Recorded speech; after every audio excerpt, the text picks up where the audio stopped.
తమిళనాడు ప్రభుత్వం సంచలన నిర్ణయం తీసుకుంది. రాష్ట్ర వ్యాప్తంగా 717 మద్యం దుకాణాలను మూసేయాలని ఆదేశించారు సీఎం విజయ్. ప్రార్థనా స్థలాలు, విద్యా సంస్థలు, బస్టాండ్స్కు 500 మీటర్ల పరిధిలో ఉన్న షాప్స్ను 2 వారాల్లోగా మూసేయాలని అధికారులను సూచించారు.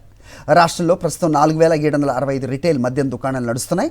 తాజా ఆదేశాల ప్రకారం 276 షాపులు, ప్రార్థనా స్థలాల సమీపంలో 186 విద్యా సంస్థల వద్ద, 255 షాపులు బస్టాండ్ల దగ్గర ఉన్నట్టుగా గుర్తించారు. ఈ మొత్తం 717 దుకాణాలను మూసివేయాల్సిందిగా ఆదేశించారు. ప్రజల నుంచి వస్తున్న అభ్యంతరాల నేపథ్యంలోనే ఈ నిర్ణయం తీసుకున్నట్టుగా ప్రభుత్వం తెలిపింది. కేరళలో కాంగ్రెస్లో ముఖ్యమంత్రి ఎంపికపై కొనసాగుతున్న సస్పెన్స్ ఇంకా వీడట్లేదు. ఫలితాలు వెల్లడై 8 రోజులవుతున్నా ఇప్పటివరకు ముఖ్యమంత్రి ఎవరు అనేది ఇంకా తేలలేదు.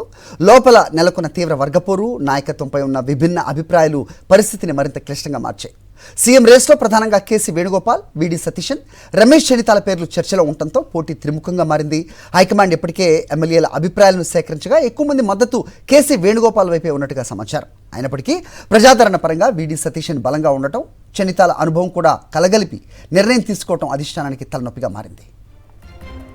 ఇక సీఎం ఎంపికతో పాటు రాజకీయ సమీకరణాలు కూడా హస్తనికి చేరాయి. ఇవాళ కాంగ్రెస్ అగ్రనేతలు రాహుల్ గాంధీ, మల్లికార్జున ఖర్గే ఆధ్వర్యంలో సీనియర్ నాయకులు, మాజీ పీసీసీ అధ్యక్షులతో చివరి దశ చర్చలు జరగనున్నాయి.